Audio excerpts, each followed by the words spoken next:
चूँकि ज़िंदगी में जो है वो हर इंसान को किसी न किसी रियलिटी चेक की ज़रूरत पड़ती है कि जिससे उसको ये इदराक हो सके, मालूम हो सके कि ज़िंदगी का असल मकसद क्या है, कि किस तरह चीज़ें चलती हैं। स्पेशली उस एज में जब आप यूनिवर्सिटी में हों, कॉलेज में हों, पास आउट हुए हों, तो वो एज जो है वो बहुत ही बेबाकी वाली अल्लड़ तबीयत होती है, जिसमें आपको कोई परवाह नहीं, आपको किसी चीज़ की गर्ज़ नहीं होती, आप बिल्कुल बेबाक तरीके से ज़िंदगी गुजारते हैं। और उस एज में आपको जो है ना बहुत ज़रूरी हो जाता है कि आपको कोई ना कोई रियलिटी चेक मिले, ताकि आप जो है वो चीज़ों को बेहतर तरीके से समझ सकें, अपनी ज़िंदगी को एक जो है वो समझ दे सकें।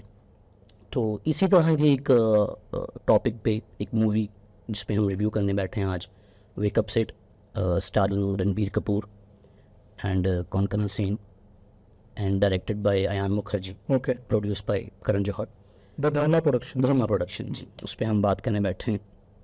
तो आप बताएं कुछ उसके बारे में, पहला टेक आपका कैसी लगी आपको, क्या आपने उसमें नोट किया? जिस तरह से आपने बात जो है वो शुरू की कि रियलिटी चेक्स जो है वो हर इंसान को अपनी लाइफ में मिलते हैं या वो देखता है। मैंने इस फिल्म को एक्चुअली में अपनी रियल लाइफ के साथ बहुत कनेक्ट किया है। ओके। जो कैरेक्टर है रणबीर कपूर का एज सिद्धार्थ मेहरा, लाइक सिड, वो मुझे बड़ा इंस्पायर करता है कि जैसा मैं था, जिस तरह का मैं अपने टीनेज की बात करूँ अगर, तो जिस तरह के कॉलेज में होता है इंसान के वो केयरलेस है, वो एमलेस है, वो जो है इंटरेस्ट नहीं रखता पढ़ाई में। तो ये चीज़ें बड़ी रिलेटेबल लगी मुझे उस फिल्म में। चूँकि फिल्म का अगर हम प्लॉट की बात करें तो वो भी जो है वो कॉमेडी है, उसमें ड्रामा है, उसमें रोमांस है, लेकिन जो ज़्यादा दिल के करीब जो है वो मेरी पर्सनल लाइफ से बड़ी जुड़ती है बात, क्योंकि मैं खुद सिड में खुद को अपना देख पा रहा हूँ ओके। कि मैं ऐसा था। तो बाकी रही बात कि उसकी जो है प्लॉट के ऊपर जो है वो किस किस किस्म का जो है वो किया गया है, बाकी वकास भाई इस पे पर मज़ीद रोशनी डालते हैं कि क्या मेरे ख्याल से आप कमेंट में करेक्टर है सिड का, वो सभी से रिलेट करता है। वो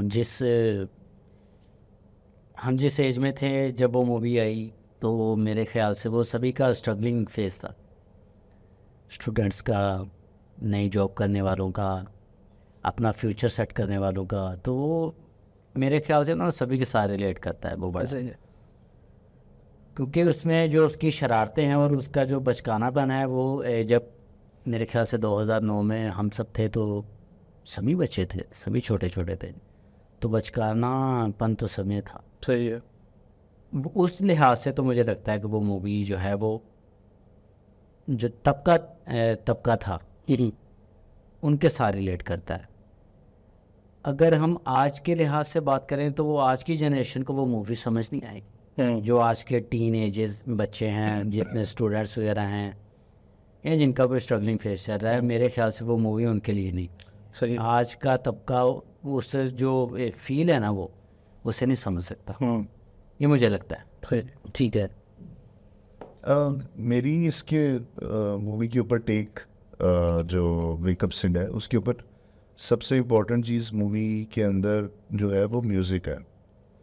because being an RJ when I joined radio, so I was like pretty sure with that कि यार whenever I go with the music or playing song, I'll play wake up Sid song. सही। अब scene ये है कि मुझे मेरी एक राय है अपनी कि ऐसा लगता है कि ये गाने जो इस मूवी के अंदर जितने भी हैं वो उनको भी ऐसा नहीं लगता था कि ये इतने हिट होंगे। स्पेशली पहला जो सॉन्ग है ये मूवी के अंदर जिस फेज पे आता है और उसके अंदर जो उसके ऊपर शॉट्स हैं वो बहुत रिलेटेबल नहीं है उस सॉन्ग के साथ, उस फील के साथ, बट वो क्लिक कर गया। फिर उसका जो मेन जो टाइटल सॉन्ग है वो इतना क्लिक कर गया।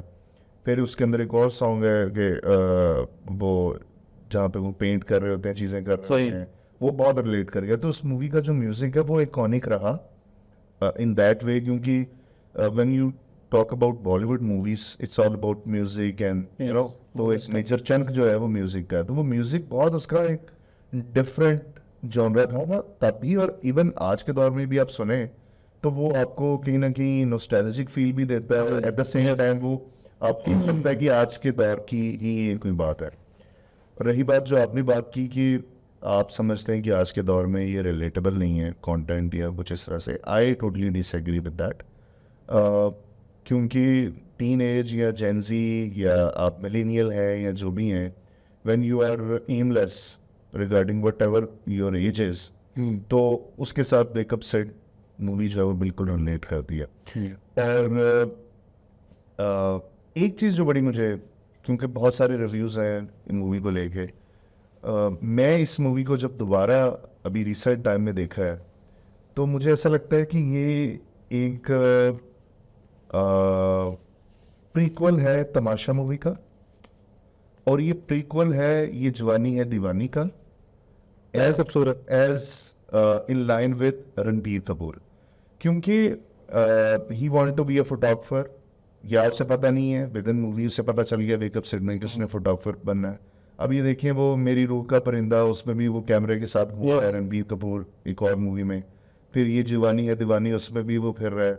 Even in rock star he is clueless, को एम है कि उसने क्या करना है। So it's wake up set is just like अ शोले, कि जहाँ से इतनी मूवीज के डायलॉग्स निकले और इतना जॉनरा निकला है फॉर्म में, डायलॉग की फॉर्म में, स्लैंग्स की फॉर्म में। तो मैंने जैसे वेकअप सेट को देखा है, सो उसमें जो रणबीर कपूर के जो जितने भी शेड्स हम देखते हैं आजकल की मूवीज में, वो मुझे वेकअप सेट के इनिशियल उस स्टेज में नजर आए हैं। कि उसमें वो उसमें मूवी में डायलॉग है कि तुम्हें कुछ नजर ही नहीं आ रहा, मैं तुम्हारे लिए इतना कुछ कर रहा हूँ। So it was same like this कि ये क्या बन जाता हूँ मैं तुम्हारे सामने। तो वो मुझे रणबीर कपूर बिल्कुल सेम लगा। इवन वो जो गाने वेकअप सेट का जो क्लब मिक्स है, उसमें उसने जो टाई पहनी हुई है वो बदतमीज दिल वाली पूरी फीलिंग है, और वही वो टाई यहाँ पे Ranbir Kapoor is just the same. ये बहुत बड़ी बात होगी ये, लेकिन मुझे ये रणबीर कपूर के शेड्स नजर आते हैं जो मुझे वेकअप सेट में बहुत अच्छे से नजर आए, जहाँ पे ये बहुत रॉ है। इवन वो उसका अपनी मदर के साथ जो बिहेवियर है वो नजर आता है जावेद शेख के साथ तमाशा में उसका अपनी जो फ्रेंड है उसके साथ जो है वो रिलेशन वो नजर आता है। जब वो ए दिल है मुश्किल में उसका उसके साथ जो विराट कोहली की वाइफ, अच्छा फिर उसके अंदर फिर उसका जो है स्ट्रगलिंग का फेज है वो नजर आता है किसी और मूवी में। इवन एक कैटरीना कैफ के साथ इनकी मूवी है जिसमें वो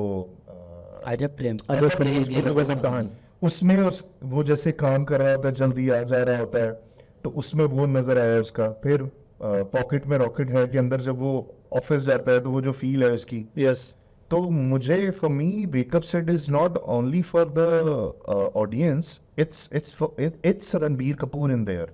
कि रणबीर कपूर के जितने शेड्स हैं मुझे वो उस मूवी में नजर आते हैं। और अगर किसी ने वेकअप सेट मूवी नहीं देखी है, and definitely when they will watch wake up set, तो उनको रणबीर कपूर की जितनी दूसरी मूवीज हैं उनकी सही समझ आएगी कि एक्चुअली ये वो क्या एग्जैक्ट फैक्ट उन्होंने बड़ा ना बयान वो बहुत अच्छे से बयान। उसमें वो उसको सिर्फ अपना आप नज़र आ रहा होता है। बड़ा क्लियरली उन्होंने ना मूवी में दिखाया कि जो लोग दूसरे उनके लिए कुछ कर रहे होते हैं उस एज में, किसी भी बच्चे के लिए, किसी भी लड़की के लिए, उसे लग रहा होता है कि अगले की जिम्मेदारी है मेरे लिए इस तरह करना, क्योंकि वो बड़ा नहीं हो रहा होता। उसका बाप उसे देख रहा होता है कि उसकी जो हरकतें हैं, वो जब वो पार्टी में होता है तो उसका दूसरा दोस्त कहता है कि आपका बेटा बड़ा हो गया। तो वो निकल रहा होता है तो उसका बाप उससे नोट कर रहा होता है कि नहीं ये अभी बच्चा ही। तो वो अपनी माँ से बात कर रहा होता है, और जब वो कह रही होती है जैसे कि आप फेल हो गए, तो वो कह रहा है कि मुझे आप ना बताएं, भाषण ना दें मुझे। अच्छा ये वही बात है ना कि जो जहाँ से उन्होंने स्टार्ट किया और सामने की रियलिटी चेक जरूरी होता है। वो कहीं ना कहीं that movie is wake up call, and that movie is regarding that हाँ नाम वेकअप पंच में रखा है कि आप उठो जाओ देखो दुनिया कहाँ चलेगी, कहाँ पे चलेगी। एक इंटरेस्टिंग, बल्कि बहुत सारी इंटरेस्टिंग चीज़ें, आयशा का कैरेक्टर बहुत डाइवर्स है। हाँ जी, और वो एक मैच्योर है, बिल्कुल वो एक इंडिपेंडेंट है, वो मैच्योर है, वो सपोर्ट करती है ग्रो अप को कि अगर किसी ने ग्रो करना है कि ग्रो कैसे किया जाता है, लाइक वो एक लाइफ लेसन की तरह है. अच्छा, वो कमल कहीं ना कहीं क्रिस्टल क्लियर भी है. She is very clear with कि उसे क्या करना है लाइफ में. मतलब I am gonna do in my life rather than at the same time wake up set में जो सिद्धार्थ है, रणबीर कपूर है, वो एज पर हिज एज वो क्लूलेस है. लेकिन देखिए उसके साथ के जो और फ्रेंड्स हैं वो भी तो सेम एज की हैं. जी. इवन वो जो एक लड़की उन्होंने दिखाई है पूरी मूवी में जो रणबीर कपूर से बहुत जी. वो थोड़ी सी चिढ़ती Correct. का नाम है.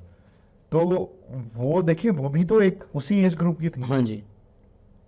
सही है. सो आप सब टीनेज को नहीं उसमें कर सकते कि सभी वो लोग जो एमएस हैं and they have so much thing in themself, but उनको थोड़ा सा उनका बच्चा नहीं अंदर का जा रहा है या उनको एक वे नहीं नजर आ रही है जब चीज़ों की वैसे समझ नहीं आ रही जैसे आम लोगों को समझ आ जाती है एक्चुअली. भाई आपने बड़ी खूबसूरत बात की थी जो आप म्यूज़िक के हवाले से बात कर रहे थे.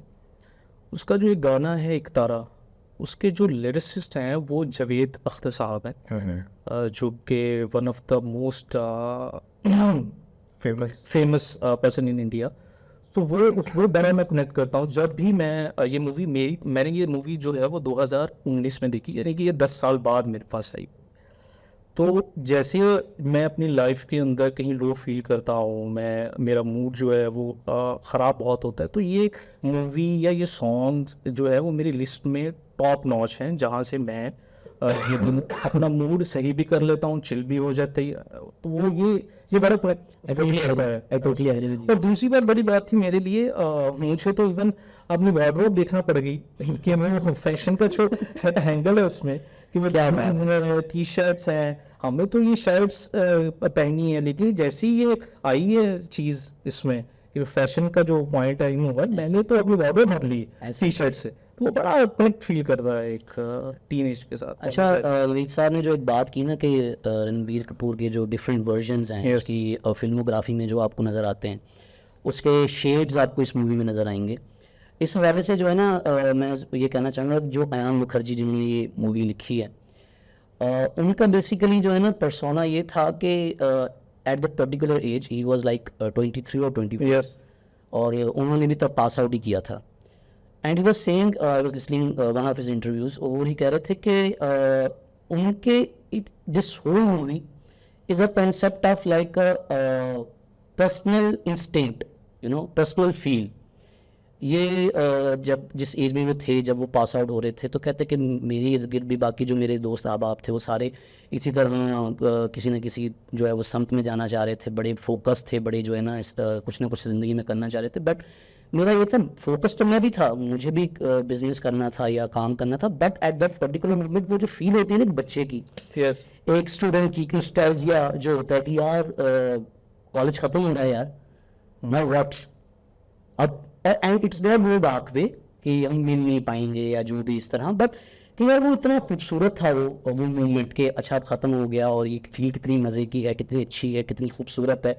एंड कहता है बस सही कि मैं उसको ग्रैब करना चाहता था, उसको जो है ना स्टोर करना चाहता था.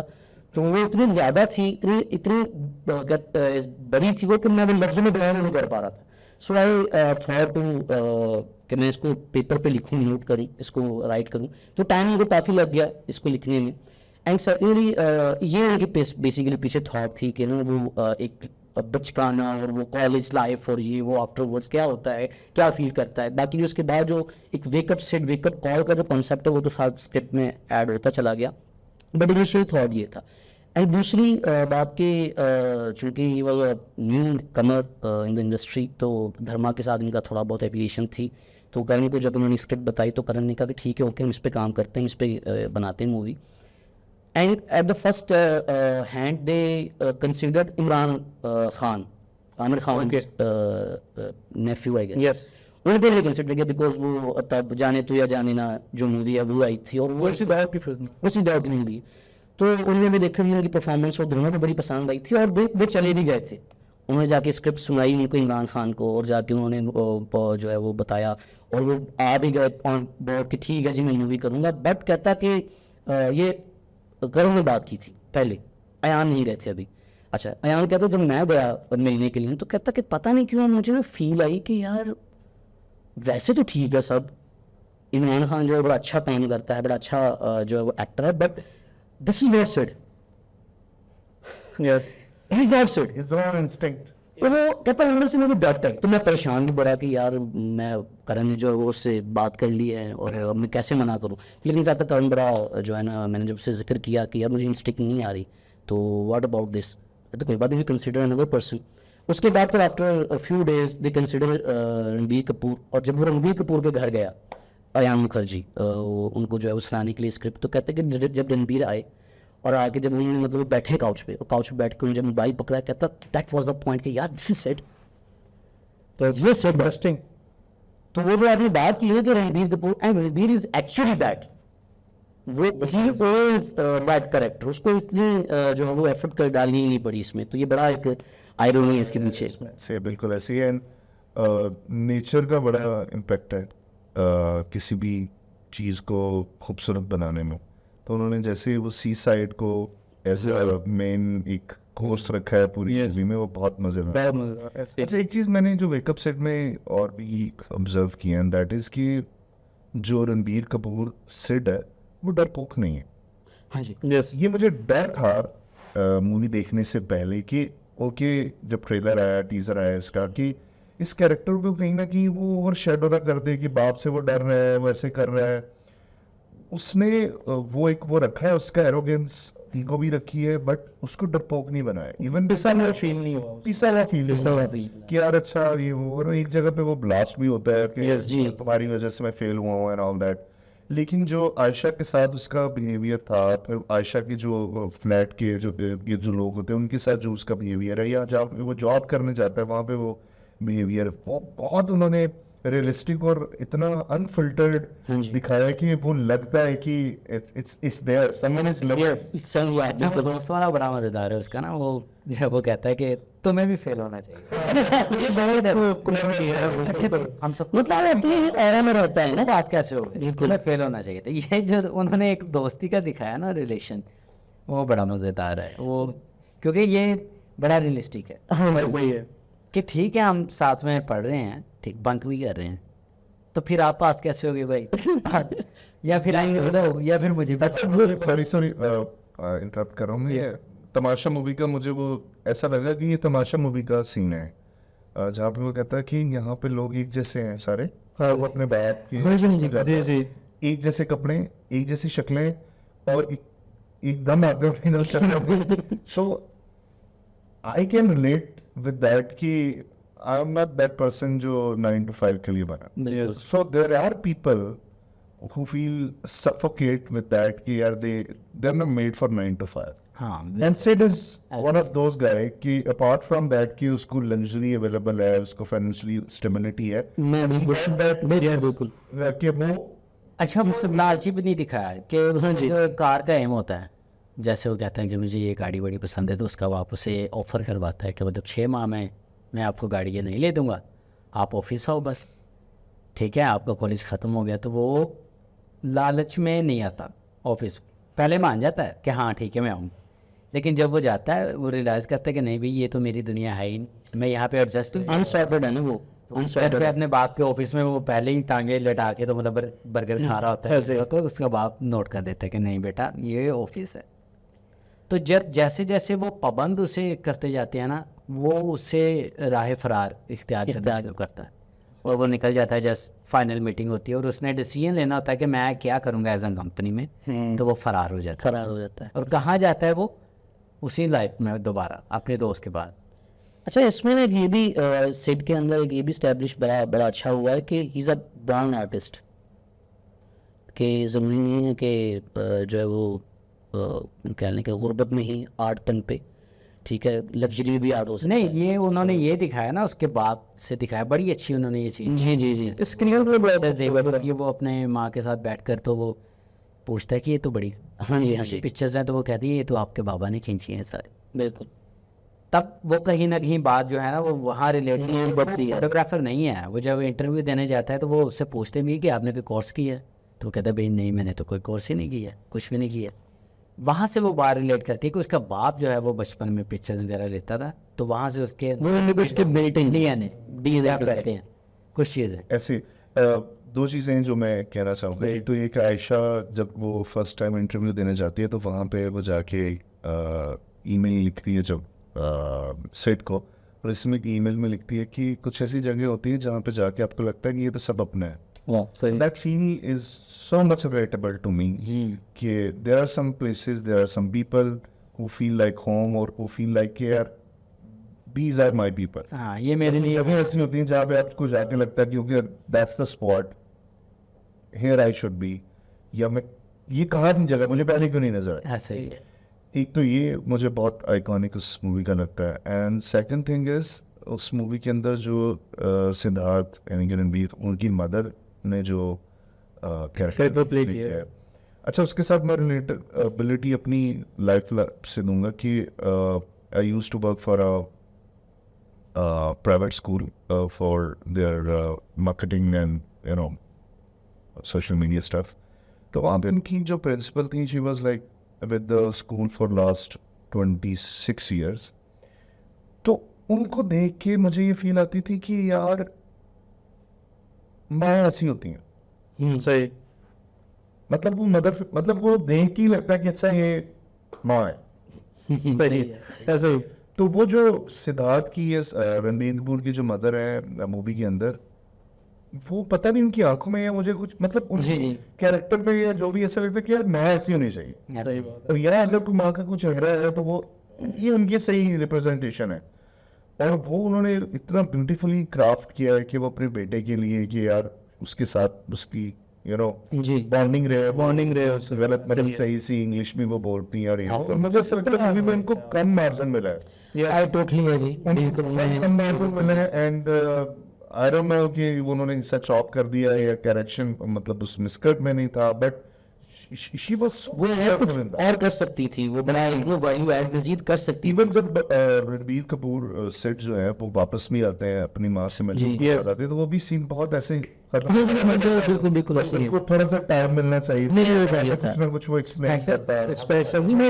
क्योंकि जो ग्राफ है ना उसका इस कैरेक्टर का जो उनकी वालदा प्ले कर रही हैं, अगर आप बैक स्टोरी देखें जो कि आपको मूवी देख रही है समझ आ जाएगी कि ये जो भाभी हैं अनुपम खेर जो प्ले कर रहे हैं, मतलब वो बिल्कुल ना जीरो से स्टार्ट उन्होंने किया था, ठीक है, स्ट्रगल उन्होंने की थी और उनके पास कुछ भी नहीं था, एंड बैक टाइम उनकी शादी भी हो चुकी थी, ठीक है, तो वो मतलब कोई बहुत ही हाई फाई बैकग्राउंड से बिलोंग नहीं करती ऐसे ही, ठीक है, तो due to business perspective Anupam Kher साहब का जो करेक्टर है वो तो स्टैब्लिश हो गया, तो वो जिंदगी में जो है बहुत आगे बढ़ गए और पर्सनल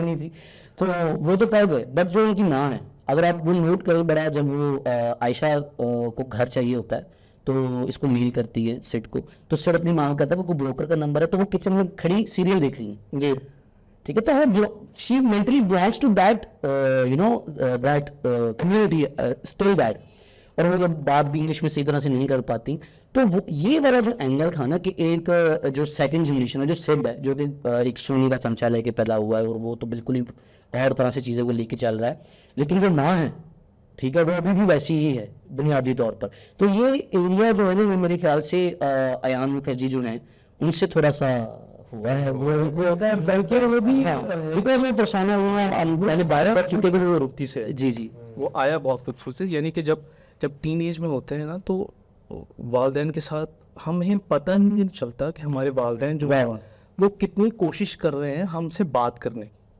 कि वो मूवी में भी यही दिखाया गया कि जो उस माँ का कैरेक्टर था वो अपने बेटे के साथ बहुत कोशिश करती है कि जिसे इंग्लिश नहीं आती वो कोशिश करिए ताकि बात हो सके, दोस्त बन सके आपस में, तो ये पॉइंट जो है वो बड़ा अच्छा जो है कि वो वहाँ तक ठीक था, बट ये कैरेक्टर जो है ना मजीद स्टैब्लिश हो सकता था, इसके और भी जो है सीन्स अच्छे हो सकते थे, बड़ी अच्छी वैल्यू वो ऐड कर सकती थी वो जो एक्ट्रेस हैं, जिस तरह वो आयशा से मिलने घर आती हैं, एक दो पॉइंट था जो सर ने अभी हाईलाइट किया कि जब सिड मिलने आता है उसमें, और वही बैकग्राउंड की बात करो, इस तरह की माएँ जो होती हैं बहुत मेलोड्रामिक होती हैं, वो मेलोड्रामा कहाँ उन्होंने क्रिएट नहीं किया, सिड छोड़ के चला गया, ठीक है, तो वो उस तरह नहीं आया, सो थोड़ा सा ये है I guess in my perspective जो कि हो सकता था मजीद बेहतर।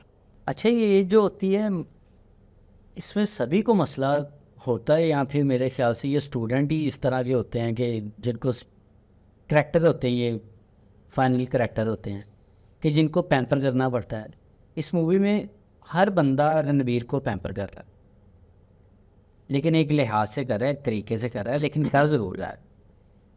अब जैसे वो आमलेट बनाता है उसके लिए, ठीक है, आयशा के लिए, लेकिन उससे पहले जो उसने गन मचाया होता है रूम में, ठीक है, और वो एक वर्किंग वूमेन है तब तक, तो वो आती है, वो देखती है कि इतना ठंड है, तो मैं तो पहले ही थकी हुई है, तो वो जब आमलेट डालता है तो उसे ये नहीं होता कि मतलब मैंने गन कितना डाला हुआ है, सारी चीज़ें बिखेरी हुई हैं, डिसिप्लिन या नहीं, उन्होंने ये दिखाया कि डिसिप्लिन आपको आना चाहिए इस एज में। तो वो दूर दूर तक वाकिफ़ ही नहीं होता इस डिसिप्लिन से, तो उसे सिर्फ यही होता है कि मैंने आमलेट बनाया तुम्हारे लिए, तुम ये तो देखो कि मैंने आमलेट बनाया। वो अपने इसी बात पे है, वो ये नहीं देखता। उसमें वो नहीं है ना उसका, वो जो कोशिश जो कर रहा है, उससे निकलने की कोशिश कर रहा है एक्चुअली, वो स्ट्रगल करने की कोशिश कर रहा है कि अच्छा जहाँ मुझे बच्चा बच्चा कहा जाता है कि अब बच्चे हो तुमसे नहीं होगा, तुम नहीं कर पाओगे। वो ऑफिस में भी जाता है अपने वालिद साहब के पास, तो वो वहीं भी कंफ्यूज है, वो नहीं कर पा रहा। मतलब ये सारी छाप है उसके साथ लगी हुई, वो निकलने की बता बच्चे भी, लेकिन उसे एनालाइज नहीं हो रहा कि मैं एक्चुअली में गलत हूँ या फिर मैं क्या कर रहा हूँ जो नॉर्मल नहीं है।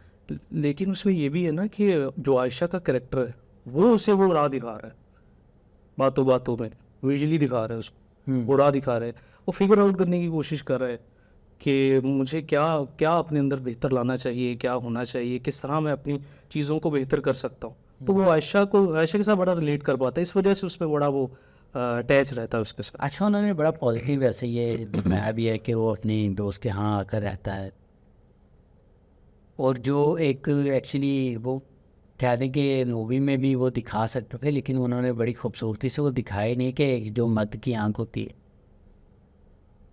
वो उन्होंने विदाउट सेडक्टिव चले। जो एज है, एज के लिहाज से भी उन्होंने वैसा कोई सीन नहीं दिखाया, वो बड़ा उन्होंने पॉजिटिव एक रखा है उनकी फ्रेंडशिप को। वैसे ये बात मुझे बड़ी अच्छी लगी है। वो उनकी दोनों की डिस्कशन हुई है ना, वो जब बैठे होते हैं तो वो बात शुरू में एस्टैब्लिश कर दिया ना उन्होंने कहा कि अच्छा चलो ठीक है, तो आप बताएं कि मतलब मैं क्यों नहीं। तो वो जो है आयशा वो बताती है कि नहीं तुम चाइल्डिश हो थोड़े से, और मेरी टाइप के नहीं हो, मैच्योर नहीं हो। और फिर उसकी एट द सेम टाइम अच्छा, वो दिल पे नहीं लेता बात, वो कहता है कि बेटा वो खुद उसका भी बताता है कि तुम भी मेरे टाइप के नहीं हो, तभी बताता है वो इसमें से अच्छा ठीक है ओके। वो जब मजाक में लेता है ना, वो बड़ा अच्छा उन्होंने दिखाया कि वो हर चीज़ को मजाक में ले लेता है कि अच्छा ठीक है तुम मेरी एज से वैसे भी बड़ी हो, तो हम सूटेबल नहीं करते। और वो जो पानी वाला उसके ऊपर सीन है, मतलब वो अपनी फ्रेंड को भी वो कह रहा होता है कि तुम बिल्कुल मोटी नहीं लगती, या तुम ये नहीं लगती, तुम तो भैंस लगती हो। तो वो एक उन्होंने उसका जो फन फैक्टर है उसके अंदर एक जो एक शरारती बिल्कुल, और बताया कि सभी के साथ होते हैं एक्चुअली वो एक मसले हैं।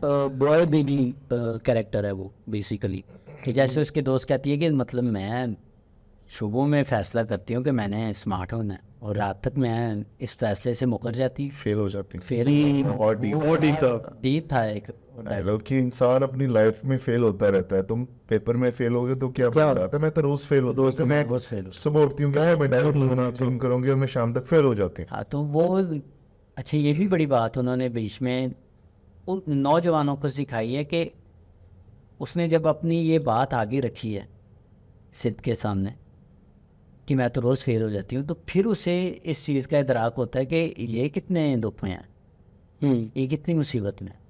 तो फिर वो कहता है कि मुझे ये पता नहीं था कि ये जो फैट है तुम्हारे लिए इतना बड़ा मसला है।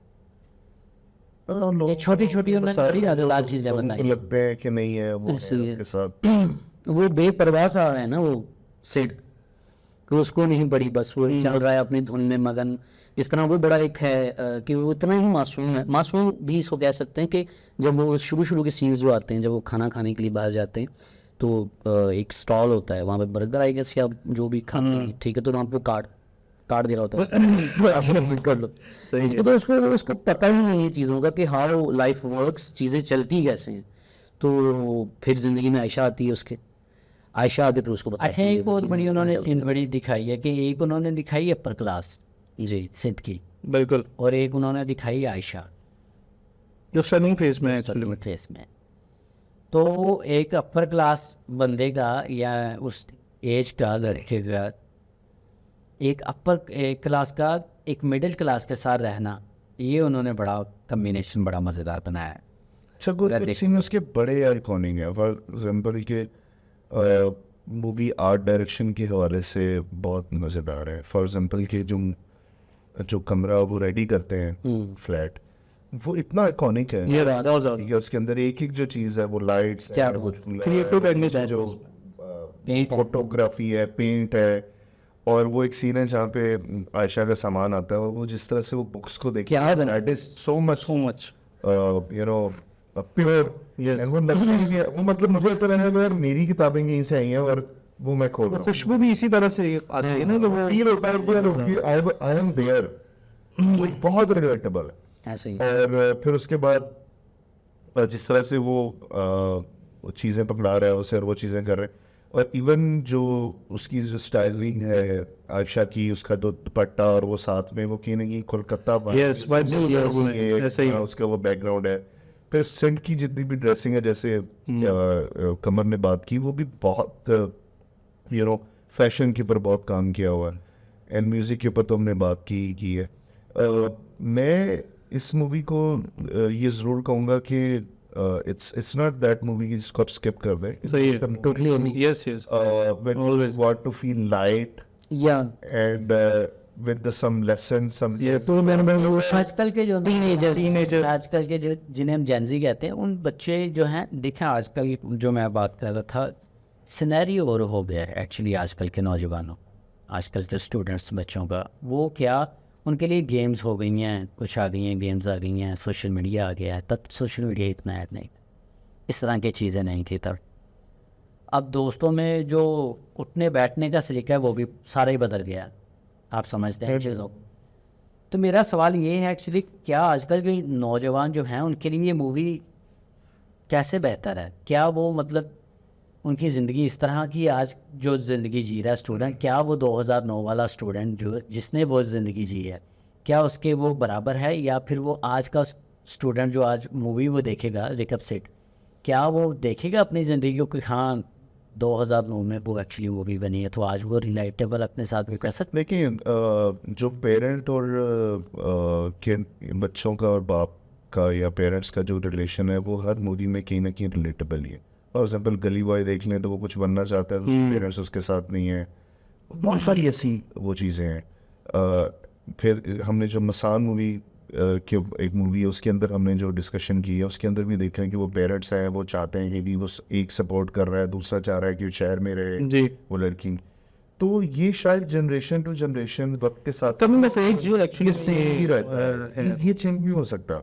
हाँ, अब ये बात कह सकते हैं कि वो कंटेंट जैसे अगर उसमें सीडीज हैं तो वो रिलेटेबल नहीं है सीडीज for the Gen Z, yes but उनका जो एक इगोइस्टिक वे है जो उनका है कि हर चीज को लाइट लेना, फोकस नहीं है, एमलेस, हाँ ये वो चीजें हैं कि जो रिलेटेबल है।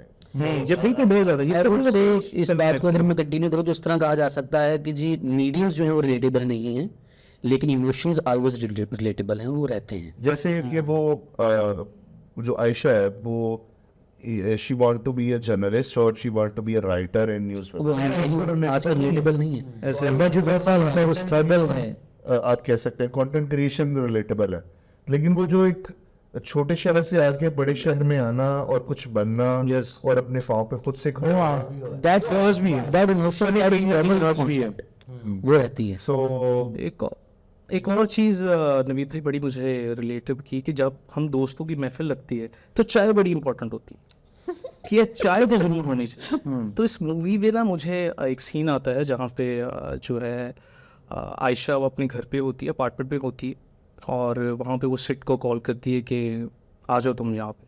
तो सिट पूछता है कि अब 11:15 बज गए हैं, तुम और मैं एक अपार्टमेंट में चल क्या रहा है ये? तो वो कहती है कि 2 घंटे बाद मेरी बर्थडे है। तो कहता तुम मुझे पहले बताती थी, चिल आउट करते बाहर। तो वो कहती कि तुम और मैं और 2 कप चाय, ये भी तो एक चिल पार्टी है। तो वो बड़ा पॉइंट है उसमें बड़ा बहुत सारी बातें जो डिस्कस हो सकती हैं और बहुत कुछ है, बट ही हम व्यूअर्स के लिए Yes. कि वो मूवी कि वो देखें बस एक उसको। लास्ट एंडिंग पे मैं बात कहना चाहूँगा कि शायद आप में से जी कोई रूममेट के साथ रहा हो, यानी I don't know, but having a good roommate is a blessing. Yes तो उसमें आयशा का एक डायलॉग है वेकअप से, वो कहती है कि मुझे ऐसा कभी कभी लग रहा है कि मैं तुम्हारे साथ रह रही हूँ या ये मेरा घर ही में नहीं है। ऐसे ही तो वो बहुत एडमिटेबल है कि when you are living with your roommate, तो वो कुछ ऐसी अनोइंग चीजें होती हैं कि जो आपकी समझ में नहीं आ रही होती। एंड लेकिन वो क्या है कि सिंध जो है उसको विद टाइम यस वो हर चीज को सीख रहा होता है, चीजें कर रहा होता है, और वो एक पर्सन के लिए अपनी आदत या अपनी नेचर के अगेंस्ट जाना, it's it's very hard actually so hard. Yes But I guess that's all Yes. of this. मेरा To add some. या मैं आयशा के करेक्टर के हवाले से कुछ ऐड ज़रूर करना चाहूँगा कास्टिंग के हवाले से, बिकॉज ये बड़ी उस दौर में भी, उस एज में भी, और आज भी जब कोई मूवी देखता है तो क्वेश्चन ही क्रिएट होता है कि यार is it suitable to cast Konkona Sen for that particular role और नॉट। तो इस पे ये है कि जो राइटर जो थे इनके अयान मुखर्जी, इनका ये था, कहते कि जब उन्होंने लिखी थी ना ये स्टोरी, चूँकि he was new be in this profession, तो और मैंने पहले इस मूवी के स्टार्ट इसमें जो है रिव्यू के स्टार्ट में ये बता दिया था कि एक फील्ड उनकी थी जिसको वो परसू कर रहे थे, तो और उसमें उस फील्ड के चलते सारी जो स्टोरी उन्होंने बिल्ड उसके इर्द गिर्द की, लेकिन वो साथ में चाहते थे कि इसमें एक ना लव एंगल भी हो, लव स्टोरी का एक एंगल भी हो। तो वो सेम कि लिखते वक्त ना वो मिसिंग था, मुझे वो फील आ रही थी कि यार इसमें ना कुछ है, अभी भी लैग्स हैं, क्योंकि एक लव स्टोरी का पैटर्न होता है कि कुछ ना कुछ कॉन्फ्लिक्ट्स होते हैं, कोई ना कोई मसले लव स्टोरी में आते हैं कि अच्छा जी को बाप नहीं मान रहा, ये हो गया वो हो गया, झगड़े हो गए, पर्सनैलिटी क्लैशेस हुई है। तो कहते हैं मैंने इसका क्या सोचा, इट वाज वेरी थॉटफुल कि मैं कोंकणा को ही क्यों लूँ, इसलिए कि मैंने कास्टिंग में कॉन्फ्लिक्ट क्रिएट किया nice instead of story. Casting में कॉन्फ्लिक्ट क्रिएट किया कि ये जो है दो कैरेक्टर्स जो है personality wise, persona wise, look and feel wise बहुत डिफरेंट है, Age wise. एज वाइज भी बहुत डिफरेंट है। तो कहते मैंने ये एक की फैक्टर जो है ना ऐड करने की कोशिश की, कहता हाँ कहते हैं हाँ, लेकिन ये ज़रूर है कि शायद कहीं ना कहीं मैं चूक गया, इसमें रह गया, और वो फील ऑडियंस को, और डेफिनेटली जो जिस तरह आपने कहा ना कि कईयों ने देखी है, कईयों ने अभी देखनी होगी, तो ये उन पे ही छोड़ते हैं कि उनका क्या से है इस पर, आया उनको जो है वो कोंकणा सिंह की कास्टिंग किस तरह लगी, इट वाज ऑन पॉइंट और नॉट, जो भी है, but definitely she is brilliant actress. उन्होंने बहुत अच्छा प्ले किया रोल, या एग्जैक्टली बहुत अच्छा प्ले किया। और बाकी दूसरा ये है कि जो इंटीमेसी जो थी और जो एक लव एंगल जो कि मिसिंग अक्सर लोग कहते हैं, वो भी मैं ऑडियंस पे छोड़ना चाहूँगा, जो नए देखेंगे उनको कैसा लगा कि मिसिंग थी या नहीं। अच्छा, बाकी छोटा मुँह बड़ी बात वाली एक है, मैं अपनी तरफ से, मेरे दिल में बात आई थी, मैं चाहता था जी जी बताइए आपका इसकी एंडिंग जो है ना on a screen play wise कुछ बेहतर हो सकती थी। वो बजाय इसके कि वो प्रॉपर एक दूसरे को कन्फेस करते, इट शुड बी लाइक हाँ भाई they both understand each other, they both find comfort zone of each other in themselves. और शायद वो मरीन ड्राइव पे जो शॉट था वो बजाय इसके कि वो हक करते या कन्फेस करते, वो इस तरह बंदे को वहाँ आए, मोशन प्रपोजल प्रपोजल की बजाय वो इस तरह हो सकता था कि वो वहाँ आते, मिलते और बैठते, बात करते, एक स्माइल पास होती है, and they just start walking and the end. I think that should be a better closure in my perspective. तो ये मेरी एक सजेशन थी। बाकी आंसर जो है वो मजीद और बेहतर लिख रहे हैं, ब्रह्मास्त्र नहीं है तो बेहतर से बेहतर हुआ चला जा रहा है। हाँ, बाकी जो आजकल के नौजवान हैं, हम उन्हें यही कहेंगे कि माँ बाप जो हैं वो कभी भी नहीं छोड़ते अपनी औलाद को। आपने मूवी अगर नहीं देखी तो आप देख सकते हैं कि जो उनकी वालदा है वो पीछे आती है अपने बेटे के, ठीक है, उनका ख्याल ही वो टेक केयर रखती हैं। तो ध्यान रखें घर छोड़ने से पहले आप कि आपका या तो फिर आयशा जैसा अगर कोई दोस्त है तो आप जाएं, तो आप तो बहुत लकी हैं ठीक है, क्योंकि वो आपका फ्यूचर भी उसके सर पर ही होता है, क्योंकि जो दोस्त होता है ईमान सारा उसके ऊपर ही होता है। और दूसरे नंबर पे माँ बाप नहीं छोड़ते अपने बच्चों को, ना ही उनके जो है वो गलत फैसले जो है वो कभी भी करते हैं अपनी औलाद के लिए। तो ये दो चीज़ें आप रखें अपने दिमाग में। और तीसरी ये है कि फ्यूचर जो है वो सिट जैसा होना चाहिए, और क्योंकि आपके जो आप अपना करना चाहते हैं, आपको समझ नहीं आ रहा कि आपने क्या करना है, तो फिर आप अपने DNA को देखें कि पीछे से क्या चलता आ रहा है। बहुत अच्छी बात। अच्छी बात। एंड वन थिंग मोर कि आप अपने इर्द गिर्द सिड को देखें। यस सर, नहीं नजर आता है तो सिड मूवी देखें, हो सकता है आपको खुद में सिड। रिलेट कर पाए आप ही। तो हमारे चैनल को सब्सक्राइब करें और इसके अंदर कमेंट्स भी करें कि how you think that. It's okay.